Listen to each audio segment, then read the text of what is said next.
She never made it home. Tristyn Bailey slipped out into the early morning hours in a quiet St. Johns County neighborhood where the streets curve into cul-de-sacs and the mailboxes all look the same. The kind of place where kids ride scooters after dinner and parents tell themselves the danger lives somewhere else. She was 13, a student at Patriot Oaks Academy, known for cheerleading and the bright, busy energy that fills a house when a child is always moving. That night, she was doing what teenagers do, texting, scrolling, talking about friends, before she stepped outside and started walking through the dark. Not long after, she met up with another teenager she knew. Aiden Fucci was 14, a classmate who lived nearby. The two of them walked together through the subdivision while most of the community slept.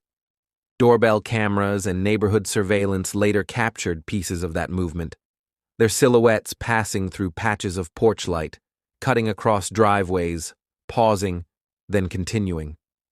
To anyone watching without context, it would have looked like a harmless late-night wander, two kids killing time. By the next day, Tristyn was missing. Her family realized she hadn't come home and reported her gone. Deputies began searching the area around the neighborhood, working outward from the last known contacts and the last places she had been seen. Friends were called, phones were checked, parents looked out windows and walked streets, scanning yards and sidewalks, hoping to see her coming around a corner like this was all a misunderstanding. Then investigators found signs that made the search feel different. There was blood. There was a trail that led away from the neat geometry of the neighborhood and toward brush and trees near a wooded retention area. A larger search began, law enforcement and volunteers moving in lines, pushing through undergrowth, calling her name. In a case like this, the first hours are about hope and logistics at the same time. Where to look, who to call, how far a child could have gone. But once blood is found, the questions narrow and harden. Before the day was over, they found her. Tristyn's body was located in the woods near the neighborhood. The details that followed were hard for the community to absorb. The medical examiner would later determine she had been stabbed dozens of times. The violence was extreme, far beyond anything that could be explained as a simple argument or a fight that spiraled. This was a killing where someone kept going, long after the outcome was unavoidable. In the immediate aftermath, the investigation moved quickly. Detectives built a timeline from surveillance video, witness statements, and digital evidence. They identified the last person known to be with Tristyn, Aiden Fucci, and began working backward through the hours. Cameras showed the two of them walking together. Later footage showed Aiden returning alone. The gap between those clips became the center of everything. Deputies located Aiden and brought him in for questioning. He was arrested and charged as an adult with second-degree murder. As investigators searched for physical evidence, they executed a warrant at his home and seized items they believed were connected to the killing, including clothing. Prosecutors said the evidence pointed to an intentional attack rather than a sudden accident. What made the case hit with additional force was the allegation that the violence wasn't impulsive. Investigators said Aiden had talked to other kids about wanting to kill someone and had shown off a knife beforehand. For parents watching from the outside, that detail changed the story from something went wrong to this was headed somewhere. It also raised the question every community asks after a crime like this. Who heard him? Who dismissed it? And what does a warning look like when it's coming from a teenager? In the days after the arrest, another shock came.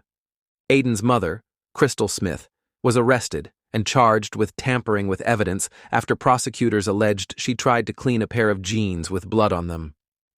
The accusation suggested not only violence, but a frantic attempt to erase it after the fact, an adult stepping into the aftermath and choosing concealment over accountability.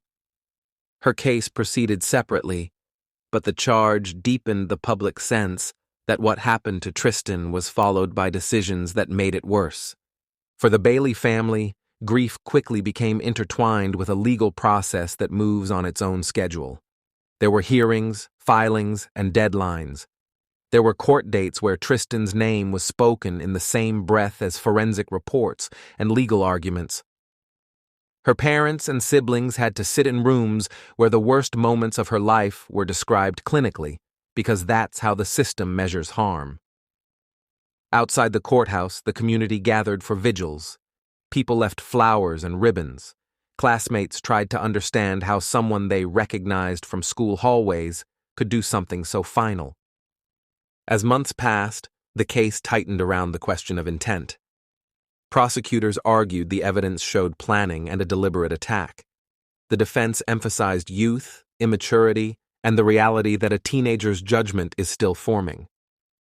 But underneath those arguments, the facts did not change. Tristyn Bailey was dead, and the person accused of killing her had been with her when she disappeared. In early 2023, the case reached a turning point. Aiden Fucci pleaded guilty to first-degree murder, ending the need for a trial and removing any last ambiguity about whether the case would hinge on a jury. In court, he admitted what he had done. The plea shifted the focus to sentencing, where the question became how a system built for adults responds to a murder committed by a 14-year-old. At sentencing, the courtroom heard from the people who had been living with the loss every day since the search ended in the woods. Tristyn's family spoke about her in specific memories, how she sounded in the house, what she liked, how she moved through ordinary days. They described the silence that followed, the way grief reshapes routines, the way a family keeps reaching for someone who isn't there. It wasn't a debate. It was testimony about a life that had been stolen and a future that would never arrive. The judge sentenced Aiden Fucci to life in prison, with a review opportunity later as required under Florida law for juvenile offenders. The sentence could not restore what was lost. It could only place a boundary around the person responsible and acknowledge, in the blunt language of the court, that what happened to Tristyn was not survivable. In the neighborhood where she walked that night, people remember how quickly ordinary life turned into emergency lights and search teams. Parents changed rules. Kids stopped wandering after dark. A subdivision built around the assumption of safety learned in a single weekend how thin that assumption can be, and how violence can come from someone familiar, someone the adults have seen at school, pickup lines, and sports fields. Tristyn Bailey was 13. She was loved, she was known, and she should have had decades ahead of her.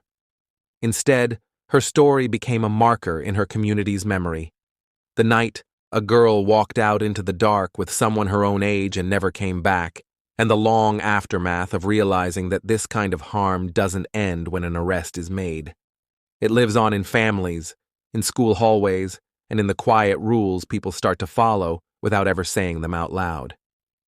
Thank you for listening to Homicide Files. Subscribe for more true crime stories.